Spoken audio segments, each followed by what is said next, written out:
Bienvenue à Yacha. Bienvenue à Tikal.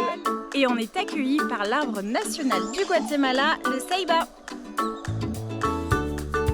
Et juste en face, on retrouve l'arbre de vie des Mayas, le capoquier.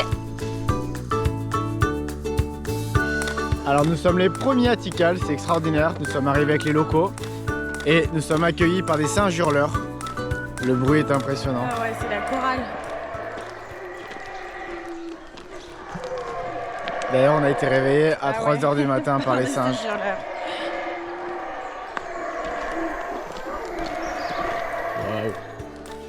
Après avoir suivi les Incas sur Isla del Sol, on remonte encore plus dans le temps, en l'an 400 avant Jésus-Christ.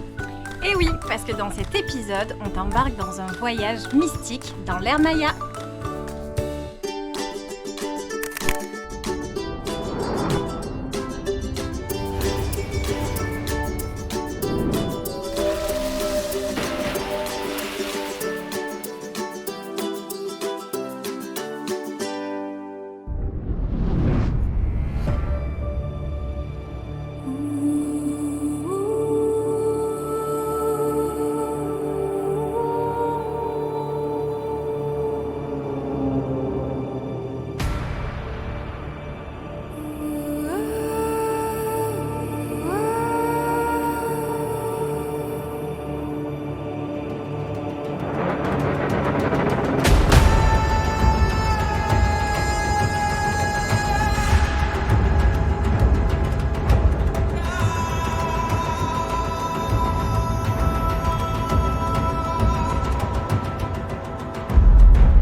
Che mama rinina.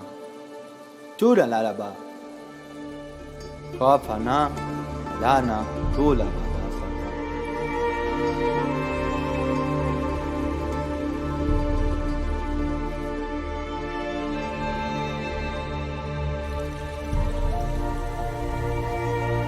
Sur tous les sites que la civilisation maya a laissés derrière elle, Tikal et Yaxha font partie des plus importants. Le site de Yaxha a été construit en l'an 600 avant Jésus-Christ. Et avec près de 20 000 habitants, on estime que c'était la capitale d'un petit royaume maya, puisqu'elle comprend un palais royal, une zone résidentielle pour les nobles et une zone industrielle.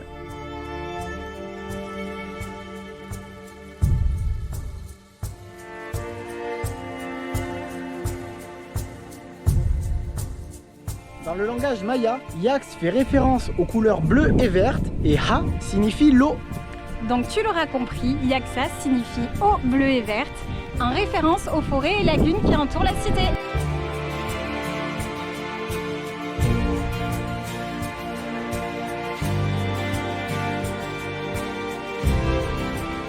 En langage maya, Tikal signifie deux choses, là où il y a de l'eau et les voies des esprits. Sa construction commence au IVe siècle avant Jésus-Christ et il faudra attendre l'an 200 après Jésus-Christ pour que la cité maya devienne puissante et atteigne son apogée.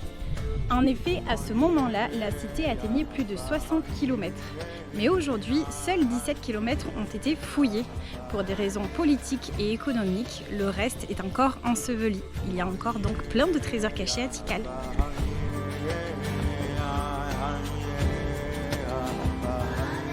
Les Mayas forment une civilisation impressionnante car ils ont construit des monuments incroyables sans aucune machinerie. Les fouilles ont démontré également que c'était une civilisation avancée sur plusieurs domaines comme l'écriture, les mathématiques, l'agriculture, l'astronomie et même les combats militaires. Les temples servaient à la glorification et au culte, les stèles étaient gravées pour relater les événements et les autels servaient de table pour les rites et les offrandes.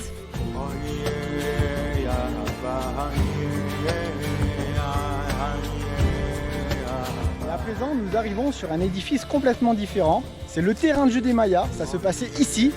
Ça s'appelle le jeu de Tlachtli. C'est très dur à prononcer. Alors autrement dit, c'est le football des temps anciens. Et le but du jeu, c'était de faire passer une balle dans des anneaux en pierre situés à 3 mètres de haut. Alors là, il n'y a plus les anneaux, mais il faut imaginer.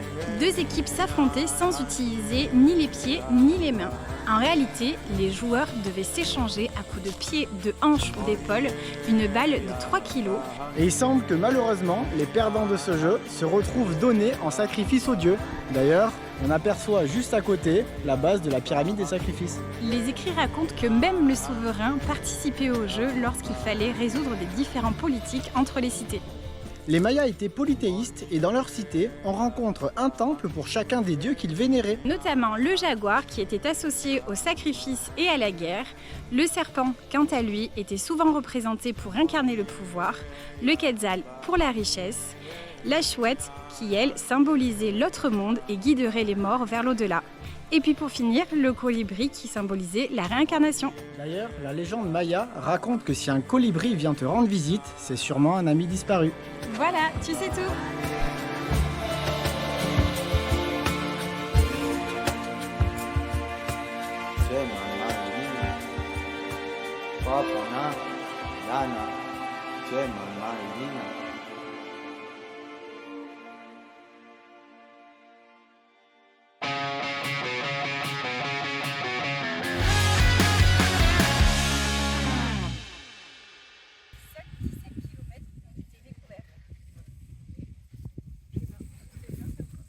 T'es contente de ta phrase?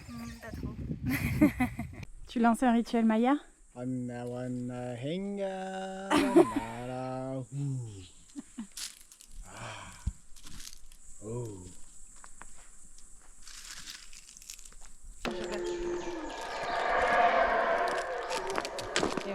Dans le langage maya, Yax fait référence aux couleurs bleues et vertes et Ha signifie l'eau. Donc tu l'auras compris, Yaksa. Yaxalelo, Yaxalelo, Yaxalelo, Yaxalelo. Les temples servaient à la glorification et au culte. Les stèles étaient gravées pour relater les événements. Et je me souviens plus du dernier. Les hôtels servaient du temps pour les vérifier. Mais non, n'importe quoi, pas comme ça. Ici, il faut filmer en vertical. Alors là, c'était un palais. Maintenant, ce sont que des ruines. Donc tu vois, ce palais, il m'a l'air pas fini. M'a l'air pas fini. Ah oui, voilà. Trône de pierre. Sur un trône de pierre, mais il est C'est un pas peu le grand. trône de verre. Il peut pas me... C'était des géants en fait, les Mayas, on le sait pas, mais... Ah, ça doit être ça. Et alors, sur les nombreux sites que la civilisation maya a laissé... Il y a de la buée sur le l'objectif. On t'embarque vers l'ère Maya dans un voyage... Non. Après avoir suivi les Incas sur ici, c'est ce que je pense à ce que tu m'as dit maintenant. Alors ici, c'est une scène très célèbre de film. Tu reconnais peut-être? C'est dans l'épisode 4 de Star Wars. Quand on dit que les Mayas étaient visionnaires, regardez qui est-ce qui a inventé le four à pizza et donc la pizza. Les Mayas. C'est fou ça. Une pizza maya. Une 3 fromages s'il vous plaît. Une végétarienne. Merci. Combien de temps d'attente? 20 minutes. Bon, par contre, là où ils se sont lamentablement plantés, c'est sur la fin du monde, puisque leur calendrier a annoncé la fin du monde le 21 décembre 2012, si je ne me trompe pas. Ouais, mais non. Nous sommes en 2023 et nous sommes toujours sur Terre. Donc, voilà, si quelqu'un Ouais, peut... c'est des gens qui ont mal lu peut-être le calendrier Maya. Peut-être que ça a été mal interprété aussi. Voilà, donc en tout cas, si quelqu'un pouvait leur faire parvenir l'information. C'est très bien. Alors, ils étaient grands ou ils étaient petits, les Mayas? Soit ils étaient immenses, ou soit ils passaient ailleurs. Parce que les marches sont immenses. Alors je vais redire. Le jeu de Tlachtli, c'est très dur à prononcer. Le jeu de Tlachtli, le jeu de Tlachtli, c'est très dur à prononcer. Ou plutôt jeu de balle comme on l'appelle en français. Alors l'ingéniosité des Mayas étant sans limite, je vais te montrer quelque chose d'extraordinaire. La façon dont ils ont positionné les pierres et les temples entre eux fait que l'écho, quand on tape dans les mains, reproduit le bruit du quetzal, qui est l'oiseau emblématique du Guatemala. Démonstration. Alors chute. Chute s'il vous plaît. Chut.